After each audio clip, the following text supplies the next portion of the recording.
manusia paling tercinta di sisi Allah. Semoga kita semuanya disayang oleh Nabi besar Muhammad, manusia yang paling disayang oleh Allah Subhanahu wa ta'ala. Manusia yang karena beliau li ajlil ain qurratil Madinah. Kata guru saya Sayyidil Habib Umar bin Hafid, li ajlil ain. Hanya karena menyejukkan mata seseorang, qurratil Madinah, satu negeri, satu kota semuanya jadi terjaga. Hanya untuk menyejukkan hati Nabi Muhammad, hanya untuk menyenangkan hati Nabi kita Muhammad, Allah Subhanahu wa ta'ala memastikan seluruh kota terjaga, seluruh negeri nggak ada yang kena bencana sepanjang hidup baginda kita Nabi besar Muhammad. Tidak pernah ada kebanjiran, tidak pernah ada gempa, tidak pernah apalagi ada tsunami, tidak pernah. Bencana apapun terjadi selama hidupnya baginda kita Nabi besar Muhammad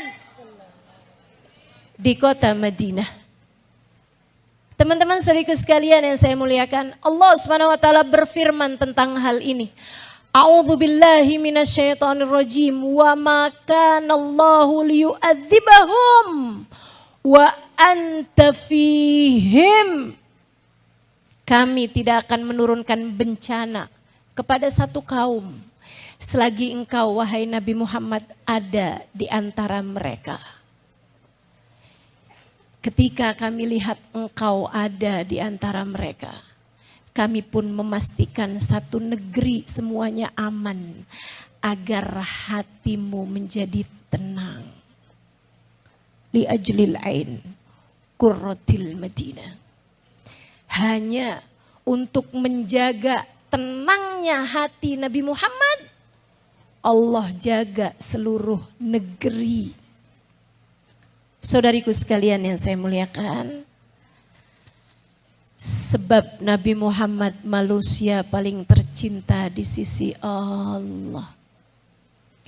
Sebab Nabi Muhammad manusia paling tersayang di sisi Allah. Maka dimanapun saja Nabi berada, Allah akan menurunkan rahmat, Allah akan menurunkan kasih sayang, Allah akan menurunkan perlindungan kepada apapun yang ada di sekeliling baginda kita Nabi besar Muhammad. Saudariku sekalian yang saya muliakan, sampai bahkan dirasakan oleh binatang-binatang ternak. Bahkan dirasakan oleh binatang-binatang ternak. Para penggembala kambing bercerita, kalau Nabi Muhammad sedang ada di kota Madinah, kami tuh kalau mau mengeluarkan kambing untuk kami gembalakan, untuk kami bawa ke padang rumput makanan mereka. Kambing pagi-pagi berasa lapar, kayak ibu-ibu kok belum sarapan? Semangat banget pergi ke tukang nasi uduk. Kambing mestinya juga begitu, pagi-pagi kelaparan. Penggembala kambingnya cerita, tapi kalau Nabi Muhammad sedang ada di dalam kota Madinah, setengah mati kami keluarkan kambing-kambing kami. Kayaknya mereka lebih milih di Madinah aja deh ada Nabi. Kita mau kemana sini? Padang rumput makan. Ya tapi nggak ada nabinya di situ. Kambing teman-teman. Kambing. Kambing tahu mana yang lebih nikmat dari sekedar makanan.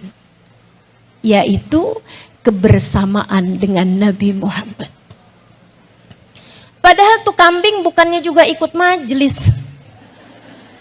Padahal tuh kambing bukannya juga kalau ada di Madinah ikutan di shaf sholat gitu barengan Nabi, enggak juga. Tapi hawa Nabi Muhammad, aroma Nabi Muhammad, aura Nabi Muhammad mereka bisa rasakan ketika mereka ada di dalam kota Madinah, membuat mereka keberatan untuk berjalan menuju rumput-rumput mereka, menuju makanan mereka saat dikeluarkan pagi hari oleh para penggembala kambing. Tar baru pas Allah baliknya, pada lari-larian karena mereka tahu mereka akan pulang ke Madinah, pulang ke tempat yang di sana Nabi Muhammad sedang berada. Saudaraku sekalian, waktu Nabi Muhammad haji wada, Nabi membawa 100 ekor unta. Dibawa sama Nabi Muhammad dari Madinah menuju Mekah untuk disembelih. Saudaraku sekalian, dari 100 ekor unta tersebut, Nabi hanya menyembelih 63 saja. Para sahabat sempat bertanya-tanya tuh dalam hati mereka, kenapa ya Nabi nyembelihnya 63? Oh mungkin umur Nabi sekarang 63 kali. Oh mungkin sahabat paling tercinta di sisi Nabi 63 kali. Ketika Nabi Muhammad wafat setahun kemudian, nggak sampai setahun, haji itu kan bulan terakhir, tahun ke-10, tahun ke-11 bulan Rabiul Awal Nabi Muhammad meninggal. 6 bulan sesudah itu, saat Nabi Muhammad wafat pada usia 63 tahun, fahamlah mereka bahwa ternyata Nabi Muhammad menyembelih 63 unta sebagai isyarat atas umur beliau yang memang hanya 63 tahun saja. Yang saya mau ceritakan, unta mau disembelih pastilah keberatan. Kayak kita tahu kan, kalau hari Idul Adha tuh pasti tuh beredar tuh sapi-sapi yang kabur, sapi-sapi yang nendang orang yang mau nyembelih gitu kan.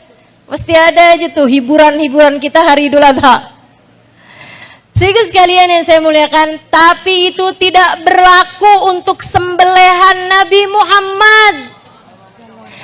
Para sahabat bercerita, kana ida madda yadu, kana ida maddat yadu.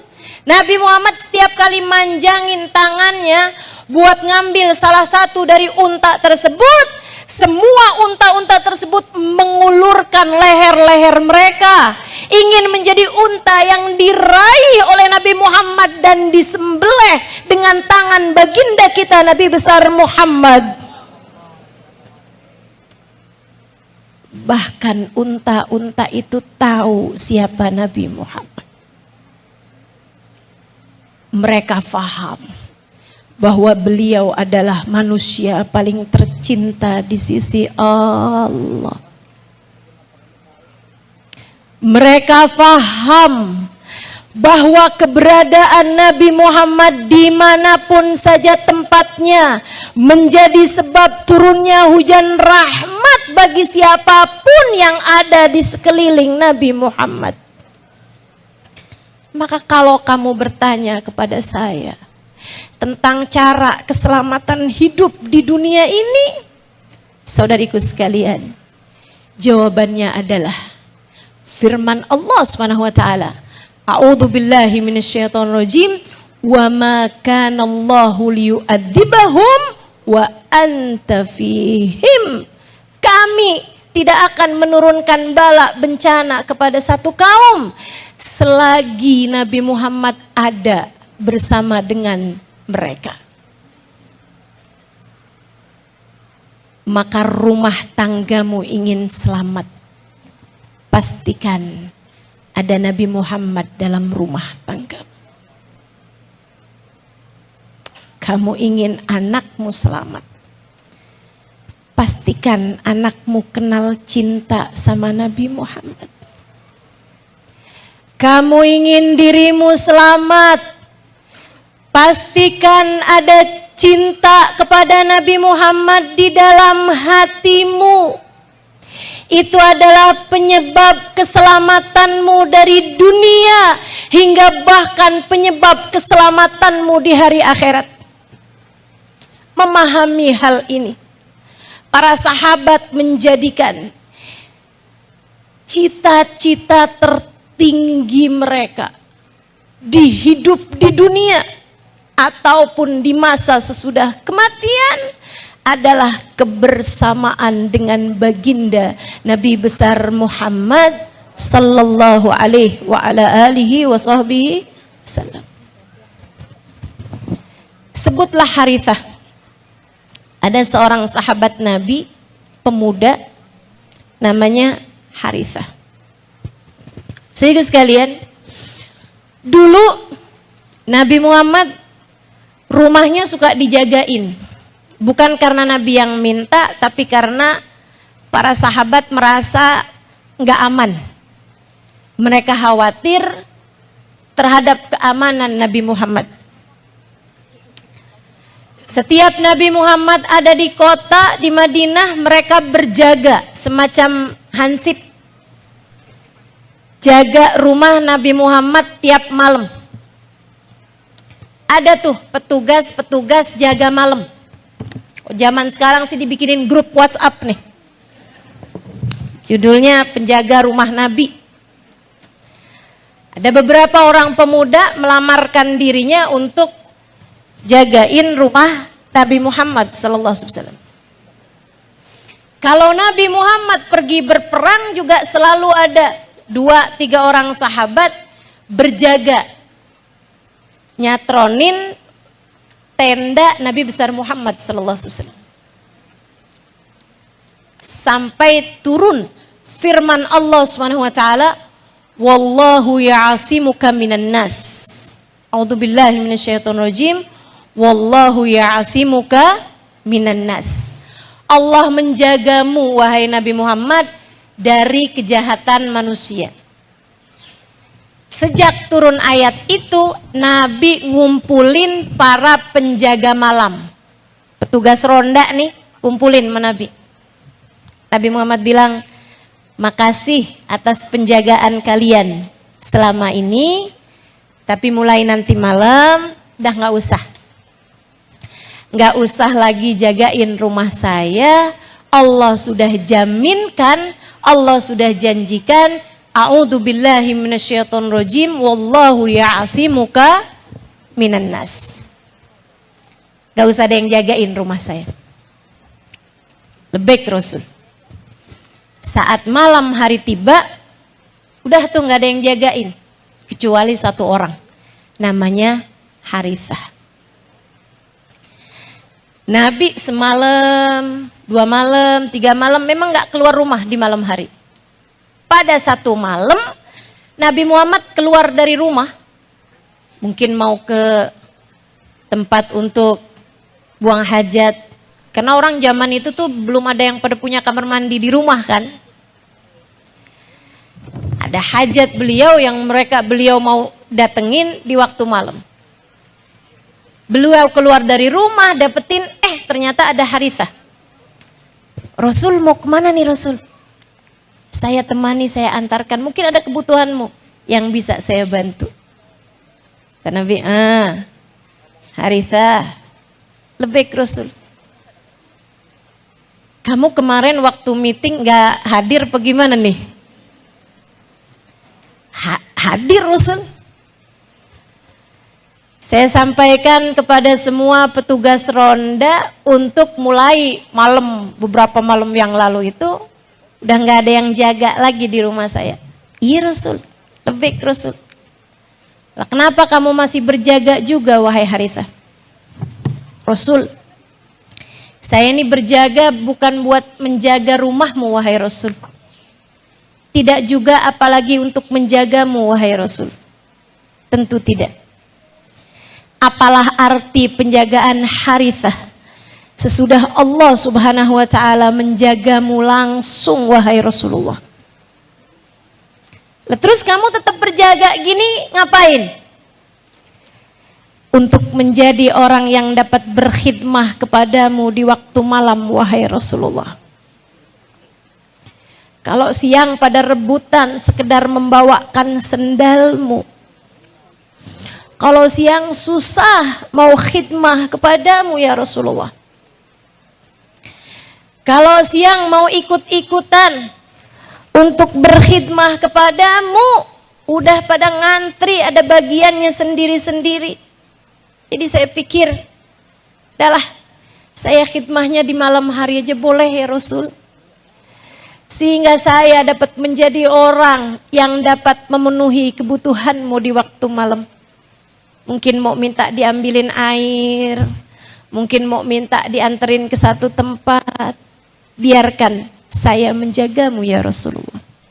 Biarkan saya mendatangkan hajatmu wahai Rasul. Bukan mau minta didoain, bukan mau bilang Rasulullah, saya pengen khidmah Rasul, biar saya jodohnya cepet datang. Saya mau khidmah kepadamu wahai Rasul, biar cepet kebeli rumah. Gak ada. Hanya cinta.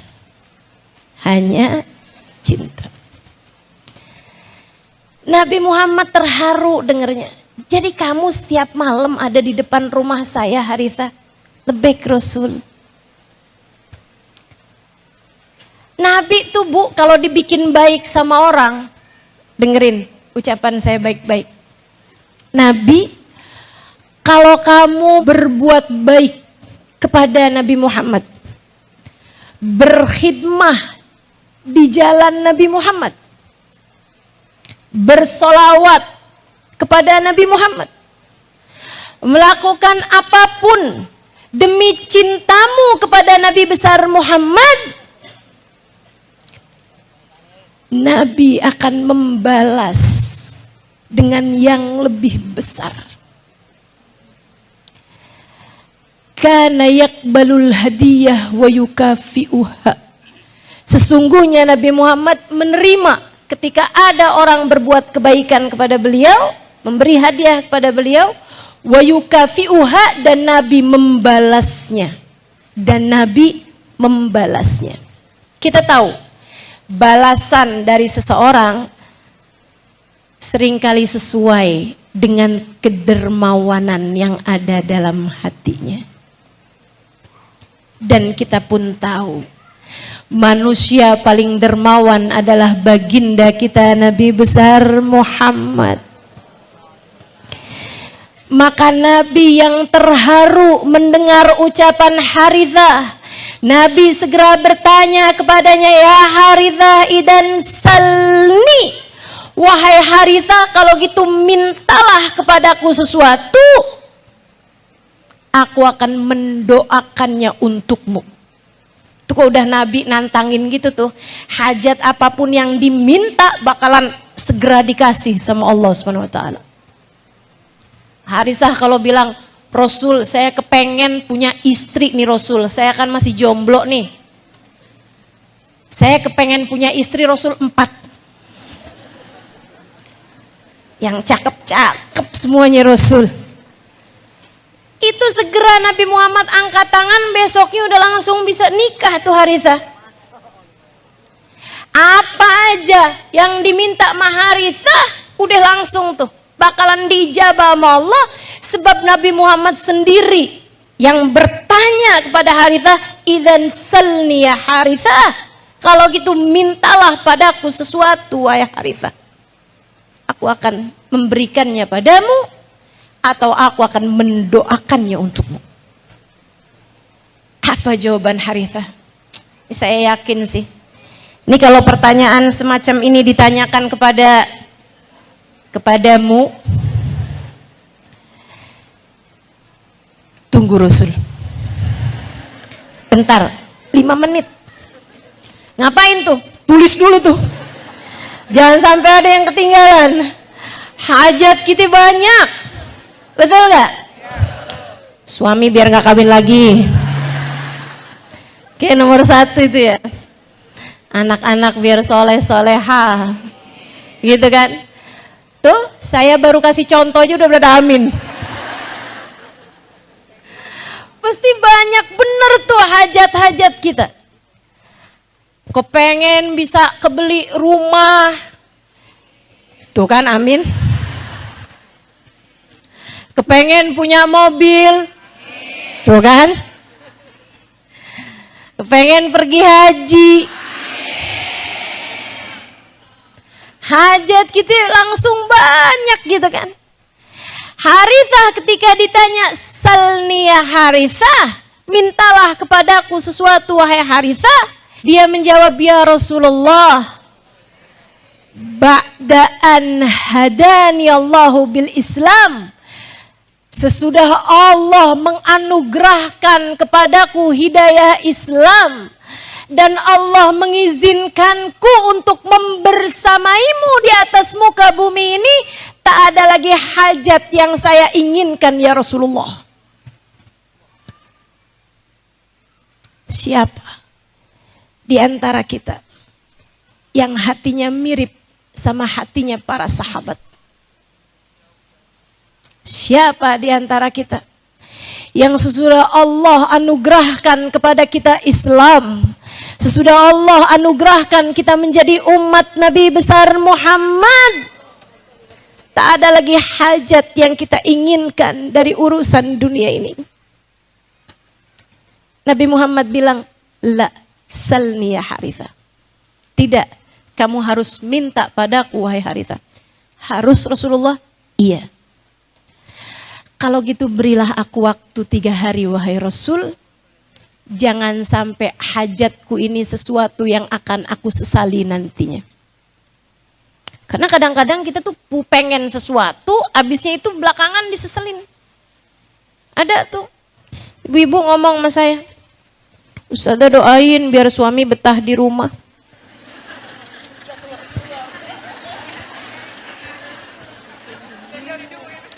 Saya bilang, Bu, udah deh, yang Allah tetapkan tuh yang terbaik. Enggak gitu Ustazah.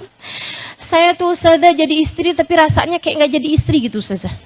Suami saya jarang banget ada di rumah, doain apa Ustazah?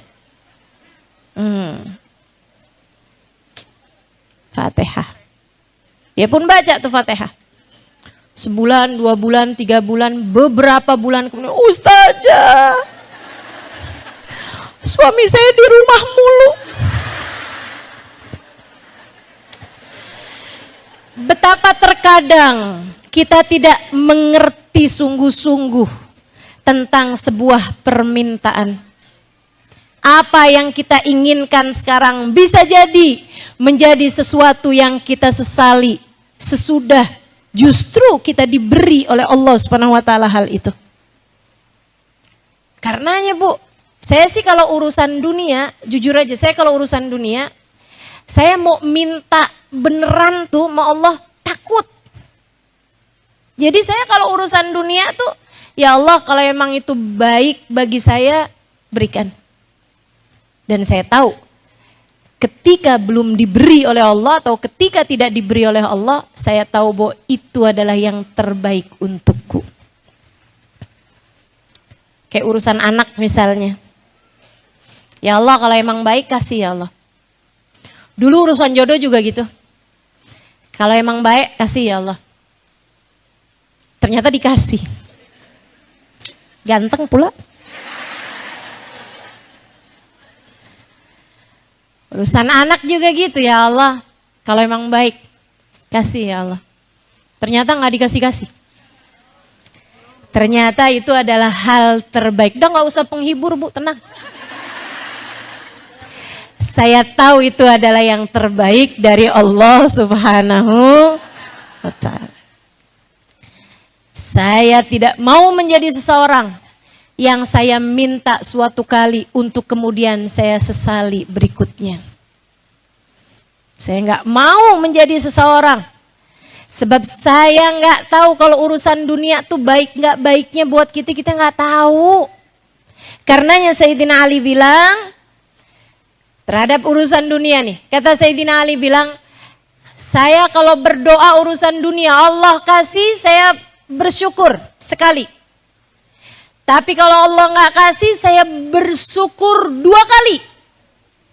Kenapa gitu Sayyidina Ali?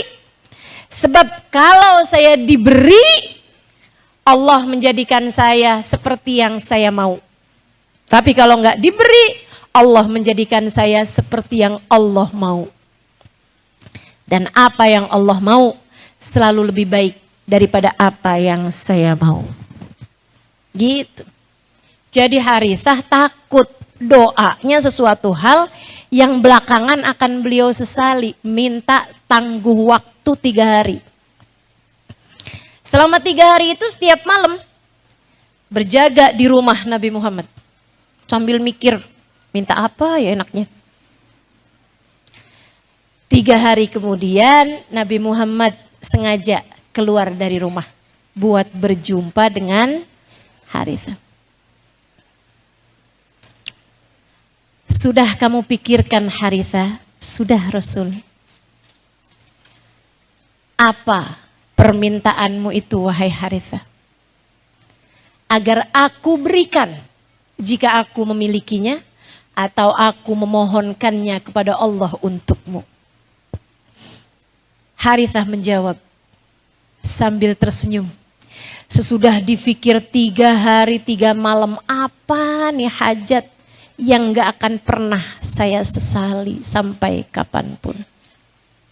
Dia menjawab, ya Rasulullah, uridu murafaqatuka fil jannah. Saya ingin dapat membersamaimu kelak sampai surga Allah Ta'ala. Saya ingin tetap menjadi kawanmu. Nih di dunia menemanimu segini senengnya wahai Rasul. Saya kepengen kesenangan ini terus panjang sampai di akhirat. Kesenangan ini terus panjang sampai ke surga. Nabi senyum. Kemudian menjawab, idzan a'inni 'alaiha bikathratis sujud. Jika begitu, bantulah aku agar kamu layak mendapatkan itu dengan perbanyaklah sujud kepada Allah. Cita-cita para sahabat kebersamaan dengan Sayyiduna Muhammad.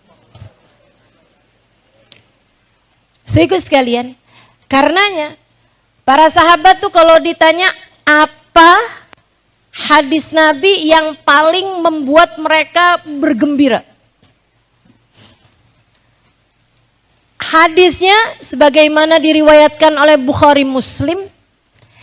Nabi satu waktu sedang khutbah Jumat cerita tentang kiamat. Dan kita semua tahu khutbah Jumat itu nggak ada sesi tanya jawabnya. Tiba-tiba di antara soft-soft para pendengar ada satu A'rabi, orang dari gunung. Seringnya nggak ngerti etika. Dia angkat tangan, dia bilang, ya Rasulullah mata sa'ah. Angkat tangan, belum diperkenankan ngomong, udah langsung nanya. Rasul, kiamat sebenarnya kapan sih? Kau cerita-cerita tentang kiamat nih, kiamatnya kapan dah Rasul? Nabi memberi isyarat padanya untuk diam, para sahabat pun memberi isyarat padanya untuk diam dan duduk kembali. Dia pun duduk kembali mendengarkan sampai khutbah Nabi Muhammad selesai. Sampai Nabi Muhammad selesai khutbah, kemudian sholat Jumat. Habis selesai sholat Jumat baru Nabi Muhammad berdiri kemudian bertanya, Manisa'il anisa'ah. Kata Nabi, tadi siapa tuh yang tanya-tanya tentang kiamat kapan? Itu para sahabat ketika dia nanya tuh, ya Rasulullah mata sa'ah. Sahabat tuh kayak pada kesel nih, orang emang kagak ngerti etika dah. Ini kan khutbah Jumat ya, bukan diskusi, bukan seminar. Lah kenapa dia pakai tanya gitu? Kayak ngelihatnya gak seneng gitu sama sahabat yang membuat konsentrasi jadi buyar. Tapi habis selesai khutbah Nabi Muhammad nanya, selesai sholat Jumat, Manisa'il anisa'ah. Kata Nabi, tadi siapa tuh yang tanya-tanya tentang kiamat kapan? Ana ya Rasulullah, saya wahai Rasul, saya emang penasaran banget dah. Kiamatnya tuh sebenarnya kapan? Nabi justru balik bertanya padanya. Bukan dijawab sama Nabi, tapi balik ditanya. Mada a'datta laha? Kamu tanya-tanya tentang kiamat kapan, memangnya sudah punya persiapan apa? dijawab sama dia. Ya Rasulullah, ma'adattu laha bikathratis shalah wala bikathratis siyam walakinnani uhibbuka ya Rasulullah.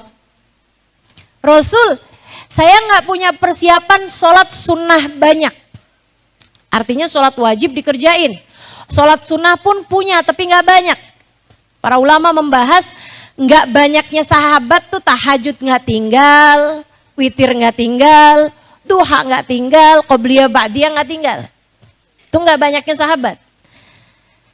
Beda sama kita, baru nambah 2 rakaat duha aja berasa paling solehah.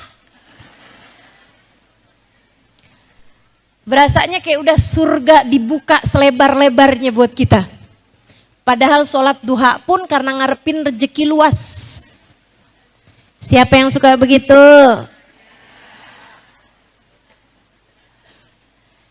Teman-teman sekalian, dia bilang ma'adattu laha bikathratis shalah. Saya nggak punya persiapan sholat sunnah banyak. Saya nggak punya persiapan puasa sunnah banyak. Tapi puasa wajib nggak tinggal. Puasa sunnahnya ada, tapi nggak banyak. Sebulan 3 hari. Gitu. Para sahabat ngelihatnya sedikit. Saudaraku sekalian, walakinnani uhibbuka ya Rasulullah, akan tetapi aku cinta padamu wahai Rasul.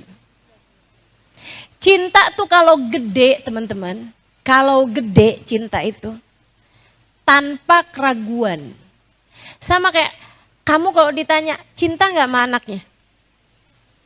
Nih saya tanya nih, ibu-ibu cinta nggak sama anaknya? Saya nggak Ustazah, kamu punya anak berapa? Nggak punya. Yang punya anak nih, cinta nggak sama anaknya? Kayak apa berantakan hatimu ketika melihat anak sakit? Sampai mungkin kamu akan berdoa, ya Allah pindahin aja deh sakit anak saya ke saya, ya Allah kesian bener. Begitu? Ibu saya tanya, cinta nggak sama suaminya? Mendadak berkurang. Pernah nggak ketika suami lagi sakit doa, ya Allah pindahin aja dah sakit suami saya ke saya? Atau malah balik nyukurin? Saya sakit banget nih menggigil. Saya sakit banget nih, aduh. Pinggang saya sakit. Bang, pernah baca gak azabnya suami yang pelit?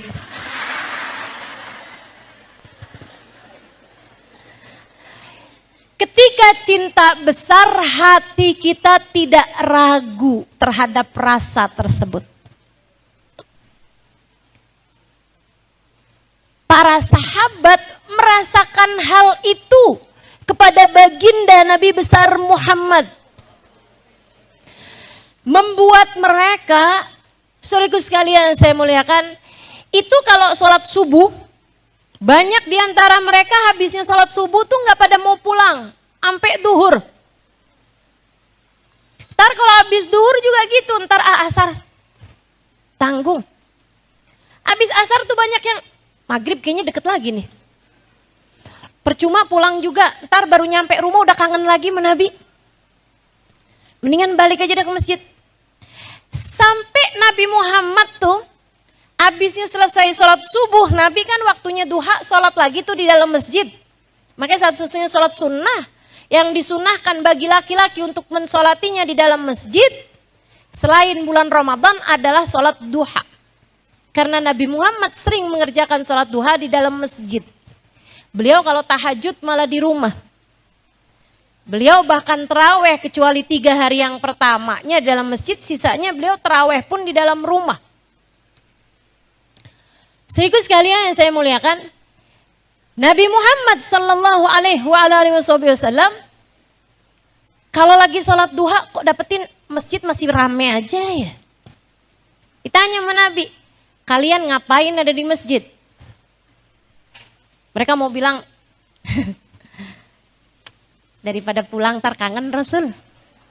Malu, mau ngomong gitu malu. Jadi kalau ditanya sama Nabi, kalian ngapain di masjid? Mereka jawab, Nusalli ya Rasulullah, kita sholat wahai Rasul. Nabi lihat abis duhur ke asar juga pada sholat. Abis asar ke maghrib juga banyak sahabat nunggu beliau di masjid. Beliau kemudian bikin aturan. Begitu orang-orang habis selesai sholat subuh sama Nabi dibilangin, la sholata ba'dal fajr. Nggak ada sholat sunnah habis sholat subuh, pulang sana, pulang. Asar juga gitu. Makanya ada hadis, la sholata ba'dal asar. Nggak ada sholat sesudah sholat asar. Pulang sana. Jadilah sahabat tuh habis duhur, habis subuh, nungguin sampai isyraq. Kadang-kadang ada juga yang enggak nungguin, habis selesai sholat subuh pulang gitu. Ntar mereka datang lagi jelang-jelang duhur. Mereka tunggu sampai asar. Habis asar pada pulang. Disuruh sama Nabi buat pulang. Nanti datang lagi sebelum maghrib. Maghrib ke isya mereka tungguin. Habis selesai sholat isya pada pulang. Wah, kesian dong istri-istrinya. Jadi jarang ketemu para sahabat. Enggak juga teman-teman. Istri-istri mereka begitu suaminya pulang, mereka pun langsung nanya, Nabi Muhammad kabarnya gimana? Ceritain dong, tadi Nabi Muhammad ngomong apa? Tadi gimana kamu ketemu sama Nabi Muhammad? Kamu ada inian enggak? Nabi ada pesan tertentu enggak? Apa tadi Nabi Muhammad cerita apa tadi? Ceritain dong, ceritain dong. Nabi seneng apa enggak hari ini? Nabi kelihatan mukanya kayak gimana hari ini? Semuanya kayak begitu. Jadi para istri-istri tersebut merindukan suaminya bukan karena suaminya, akan tetapi merindukan suaminya karena rindu mereka kepada Nabi besar Muhammad. Saudaraku sekalian, para sahabat yakin 100% sama cinta yang mereka rasakan di dalam hati karena cinta tersebut sudah sangat besar. Karenanya A'rabi ini bilang, ma ya Rasulullah, ma'adattu laha bikathratis salah wala bikasratis siyam, walakinni uhibbuka ya Rasulullah. Wahai Rasul, saya enggak punya persiapan sholat sunnah banyak, saya enggak punya persiapan puasa sunnah banyak, akan tetapi hati ini mencintaimu wahai Rasulullah. Nabi nggak bilang ente jangan cinta mana yang taat aja, nggak gitu. Makanya kalau ada orang sekarang bilang sama Nabi tuh kalian nggak usah berlebihan. Cinta sama Nabi jangan sampai ngalahin cinta sama Allah, nih orang kagak ngerti urusan. Ngapain sih kalian rame-rame bikin maulid? Ngapain kalian rame-rame bikin sholawat? Nabi Muhammad udah meninggal, nih nggak tahu urusan. Nggak tahu urusan. Teman-teman saudaraku sekalian, rada susah ngomongin orang yang hatinya nggak punya cinta. Kita nggak bisa ngasih dalil sama orang yang nggak punya rasa yang sama. Jadi kalau ada orang ngomong kayak begitu, udah aja deh. Lana a'maluna walakum a'malukum. Nabi Muhammad ketika sahabat ini bilang walakinni uhibbuka ya Rasulullah, akan tetapi aku cinta padamu wahai Rasul, meskipun puasa sunnahku enggak banyak, salat sunnahku enggak banyak. Nabi Muhammad mengatakan kepadanya, anta ma'aman ahbabta. Kamu di akhirat nanti, sudah kiamat nanti, akan dikumpulkan dengan yang kamu cintai. Artinya, cinta di hatimu jika benar kepadaku, kamu akan berkumpul denganku di akhirat nanti. Udah girang banget, seneng banget. Abisnya Nabi Muhammad ngomong gitu, sahabat pada angkat tangan semuanya. Nabi minta diwakilkan. Ini kayaknya pertanyaannya sama nih. Ya Rasulullah, lahu khasah aulana ammah. Rasul ini khusus buat dia aja atau umum buat siapapun wahai Rasulullah? Nabi Muhammad sembari tersenyum menjawab, almar'u ma'aman ahab. Seseorang akan dikumpulkan dengan yang dia cintai sewaktu hidup di dunianya. Saya, kamu, kita semua hanya akan berkumpul dengan yang kita cintai waktu kita hidup di dunia ini. Karenanya berulang kali saya sampaikan padamu. Berulang kali saya sampaikan padamu. Jangan berani mati sebelum bawa cinta kepada Nabi. Jangan berani mati sebelum bawa cinta kepada Nabi. Jangan berani mati kalau hatimu belum punya cinta kepada Nabi. Atas nama cinta, ku sampaikan padamu saudariku sekalian, betapa kehidupan sesudah kematian tidaklah mudah, kecuali bagi orang-orang yang dirahmati oleh Allah atau yang disyafaati oleh Rasulullah. Apa bekal yang kamu harap untuk bisa menghadap Allah Subhanahu wa ta'ala? Salatmu yang masih berisik itu, salatmu yang masih bising itu, dengan segala bisikan-bisikan hati yang masih riuh rendah itu, salatmu yang masih memikirkan apa yang akan kamu makan, apa yang akan kamu pakai, adakah ia layak untuk kamu bawa menghadap Allah Subhanahu wa ta'ala? Kita sholat, tentu jangan ada siapapun di antara kita yang meninggalkan kewajiban kita untuk melaksanakan sholat kepada Allah Subhanahu wa ta'ala. Akan tetapi membawa sholat kita ke hadapan Allah untuk menjadi penyebab keselamatan kita di sana, tentu saya tidak merasa pantas untuk melakukannya. Puasamu yang baru hanya dapat menahan lapar dan haus belaka itu, belum mampu menahan lisan dari ghibah, belum mampu menahan lisan dari amarah, adakah layak untuk kamu bawa ke hadirat Allah? Bahkan guru saya Sayyidil Habib Zain bin Smith mengatakan, salatuna tahtaj ila istighfar. Salat kita itu lebih pantas dimohonkan ampun kepada Allah daripada diberi balasan pahala darinya. Betul sungguh. Salat yang hati kita tidak benar-benar menghadap Allah Subhanahu wa ta'ala, rasanya lebih pantas untuk kita mohonkan ampun daripada diberi balasan, apalagi surga. Saudariku sekalian, lantas bekal apa yang kita punya? Saya rasa seperti ucapan Hubabah Bahiyah kepada saya.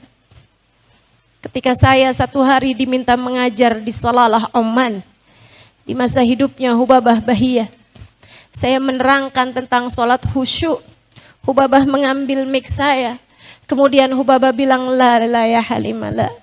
Enggak gitu Halimah, enggak gitu. Enggak gitu cara kita buat selamat, nak, kamu kejauhan bahasnya. Sholat khusyuk ibarat ia adalah 100 tangga. Yang kamu ceritakan itu adalah orang-orang dengan kehusyuan di tangga-tangga paling atas. Sementara kita naik tangga 3, naik tangga 4, naik tangga 5, merosot lagi ke tangga 1, tangga 2, tangga 3. Apa yang bisa kita harapkan dari sholat-sholat kita, Halimah? Saya kemudian bertanya kepada seorang perempuan yang adalah merupakan gurunya guru saya, Hubabah Ummu Salim. Hubabah Ummu Salim bilang, Hubabah Bahiyah salah satu dari perempuan yang paling berpengaruh bagi kehidupan saya, kata Hubabah Nur. Sehingga sekalian, saya pun bertanya kepada beliau sebagai salah satu dari perempuan arifah billah, perempuan yang arif kepada Allah, mengenal jalan surga, mengenal akhirat, mengenal Nabi besar Muhammad. Saya tanyakan kepada beliau, idzan kaifal khalas ya Hubabah? Kalau begitu bagaimana cara kita buat selamat, Hubabah? Kaifal wusul Bagaimana cara kita buat sampai kepada rahmatnya Allah, sampai kepada keridhaan Allah, jika tidak lewat sholat khusyuk, lewat cara apa wahai Hubabah? Beliau menjawab, ma'anan nabi ya khair nabi. Andalan kita hanya satu saat ini, kita punya Nabi Muhammad. Seseorang yang terdekat dengan Allah Subhanahu wa taala. Seseorang paling tercinta di sisi Allah. Seseorang paling tersayang di sisi Allah. Seseorang yang berada di derajat paling tinggi kedekatan seorang hamba dengan Allah Tuhannya. Panggillah namanya terus-terusan Halimah. Terus-teruslah memanggil-manggil namanya. Sampai beliau mengenalimu. Sampai beliau peduli padamu. Sampai beliau memberi perhatian padamu. Terus-teruslah memanggil-manggil namanya. Hingga beliau yang berada di tangga tertinggi kedekatan dengan Allah berkenan menoleh kepadamu. Sebab saat beliau berkenan menoleh padamu, beliau akan menurunkan tangannya. Beliau akan turun, mengulurkan tangannya, membawamu, menaikkanmu. Hingga pada derajat yang tinggi. Kamu pun akan menjadi seseorang yang selamat di akhirat nanti. Saya pun kembali bertanya pada beliau, bagaimana cara saya memanggil-manggilnya Hubabah? Beliau kembali menjawab, sebagai seorang arifah billah, sebagai seorang muhibbah, sebagai seseorang yang cinta kepada baginda Nabi besar Muhammad, sebagai seseorang yang telah tahu jalannya, beliau menjawab, Halimah, cintai Nabi Muhammad sebisamu mencintai seseorang. Saya pikir asalnya Hubabah bakal bilang, Halimah, banyakin baca sholawat. Halimah, banyakin ngajar, berdakwah, itu jalannya Nabi Muhammad. Halimah, banyak-banyaklah baca maulid. Ternyata bukan. Sebab urusan cinta bukanlah urusan lisan. Sebab urusan cinta bukanlah urusan kata-kata yang keluar dari mulut seseorang. Cinta urusan hati, teman-teman. Hati yang mencinta, dia pula lah yang tahu bagaimana melakukan perjalanan menuju baginda Nabi besar Muhammad. Hubabah menjawab, cintailah Nabi Muhammad sebisamu mencintai seseorang. Rinduilah Nabi Muhammad sebisamu merindukan seseorang. Kalau ada seseorang yang kamu cintai sampai hatimu begitu merindukan dia. Kalau ada seseorang yang bisa kamu rindui sampai mengalir air mata kerinduan kepadanya, setiap kali kamu menyebut namanya, jadikanlah orang itu adalah Sayyiduna Muhammad. Setiap kerinduanmu adalah panggilan hatimu kepadanya. Setiap lelehan air matamu adalah bisikan-bisikan kamu memanggil-manggil dirinya. Setiap kamu merindukan dia, itu adalah saat kamu sedang memanggil, ya Rasulullah, ya Rasulullah, ya Rasulullah. Lihatlah saya Rasulullah, lihatlah saya Rasulullah. Jika itu berulang, Jika itu terus-terusan kamu lakukan, maka beliau akan berkenan menoleh kepadamu. Saudariku sekalian, alhamdulillah kita punya baginda Nabi besar Muhammad yang cintanya tak pernah pilih kasih. Alhamdulillah kita punya baginda Nabi besar Muhammad yang tak pernah pandang bulu dalam membalas cinta seseorang. Saya yakin kalau kita nih yang kita cintai adalah seseorang dari ahli dunia, saya rasa cinta saya mungkin tidak berbalas darinya. Kalau kamu yang kamu cintai adalah anak Raja Saudi Arabia, misal, apakah menurutmu cintamu akan diterima? Adik-adik, kamu cinta kepada opa-opa Korea, menurutmu apakah cintamu berbalas? Tapi cinta kita kepada baginda Nabi Muhammad akan selalu berbalas. Saudaraku sekalian, saya lanjutkan, kembali saya sampaikan bahwa cinta kepada Nabi Muhammad tak ada yang tak berbalas. Cinta kepada Nabi Muhammad tak pernah bertepuk sebelah tangan. Bahkan saya pernah mendengar guru saya mengatakan, ketika kamu merasakan cinta kepada Nabi Muhammad, itu adalah karena Nabi Muhammad 1400 tahun yang lalu telah mencintaimu.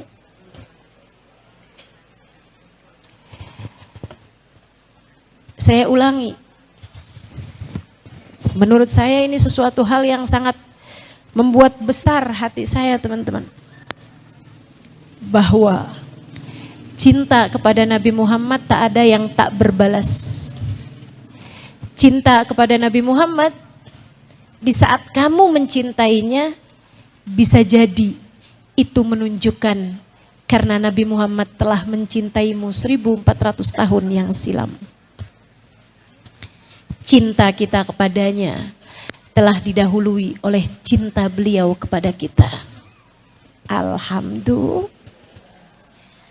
Saya kalau cintanya sama orang lain belum tentu cinta saya dibalas. Kamu juga bukan? Kamu cinta sama orang lain belum tentu cintamu dibalas. Akan tetapi cinta kepada Nabi Muhammad, padahal Nabi Muhammad adalah manusia paling mahal. Padahal Nabi Muhammad adalah manusia paling tinggi. Padahal Nabi Muhammad adalah manusia yang paling berharga. Manusia yang kelak akan pegang kunci surga. Manusia yang bahkan Nabi Adam dan Nabi sesudahnya hanya akan berada di belakang benderanya di hari akhirat nanti. Manusia yang akan Allah dengarkan doanya bahkan hingga di akhirat nanti. Beliau manusia yang Allah jadikan namanya bersanding dengan nama Allah di pintu-pintu surga, di tiang-tiang arsy Allah Subhanahu wa taala, tanpa ada nama lain di antara nama mereka berdua. Saudariku sekalian, ketika kamu mencintainya, dia membalas cintamu. Ketika dia mencintainya, dia membalas cintamu. Siapa kamu? Kamu mencintainya, dia membalas cintamu. Siapa aku? Tapi kalau aku mencintainya, dia membalas cintaku. Siapa kita? Akan tetapi ketika kita mencintainya, beliau berkenan untuk membalas cinta kita. Ketika beliau membalas cinta kita, kita akan menjadi yang dia doakan bahkan di akhirat nanti. Ketika beliau berkata, Rabbi salim ummati, Rabbi salim ummati. Ya Allah, selamatkan umat saya, ya Allah, selamatkan umatku. kita termasuk di antara mereka. Ketika Nabi Muhammad berkata, Rabbi syafi'ni fihim, ya Allah berikanlah syafaatku kepada mereka, jadikanlah aku dapat menolong mereka. Ketika amal kita ditimbang dan ternyata dosa-dosa kita memenuhi timbangan, ketika kita melewati jembatan sementara dosa membuat kita terjerumus masuk ke dalam neraka, Nabi Muhammad akan berkata, Rabbi syafi'ni fihim, ya Allah jadikanlah aku memberi syafaat kepada mereka. Sehingga Nabi pun kemudian menyelamatkan kita. Kita minta pada Allah Subhanahu wa taala, semoga Allah menjadikan besar cinta di hati kita kepada Nabi Muhammad. Siapapun di antara kita yang telah mencintai Nabi Muhammad, saya minta kepada Allah dengan berkat maulid Nabi Muhammad ini, ya Allah, ya Allah, ya Allah. Siapapun di antara kami yang telah mencintai Nabi Muhammad, tambahkanlah terus cinta di hati kami kepadanya, sehingga cinta tersebut engkau serupakan menjadi tiket kebersamaan dengan beliau di akhirat nanti. Ya Allah. Dan siapapun di antara kami yang belum punya cinta kepada Nabi Muhammad, saya meminta kepadamu ya Allah, dengan keberkahan majelis maulid ini, dengan keberkahan perkumpulan-perkumpulan indah mengenang, mengingat baginda kami Nabi besar Muhammad di tempat ini ya Allah, jangan keluarkan ia dari majelis ini, jangan keluarkan ia dari masjid ini, jangan keluarkan ia dari tempat ini, kecuali setelah engkau berikan cinta di hatinya kepada Nabi Muhammad. Yang belum mengerti dirinya, yang belum faham keselamatannya ada di mana, kami mohon kepadamu ya Allah, jangan matikan dia kecuali setelah engkau letakkan di hatinya cinta kepada Nabi Muhammad. Pun demikian kami mohon untuk keluarga kami ya Allah, anak-anak kami, suami kami, orang tua kami, cucu-cucu kami, ponakan-ponakan kami, saudara-saudari kami, sahabat-sahabat kami, orang-orang yang kami sayangi, kami mohon padamu ya Allah, jangan biarkan kami mati kecuali setelah hati kami dipenuhi cinta kepada sang Nabi, kecuali setelah hati kami berbekal cinta kepada baginda Nabi. Ya Allah, apabila datang ajal menjemput kami, matikan kami dalam husnul khatimah.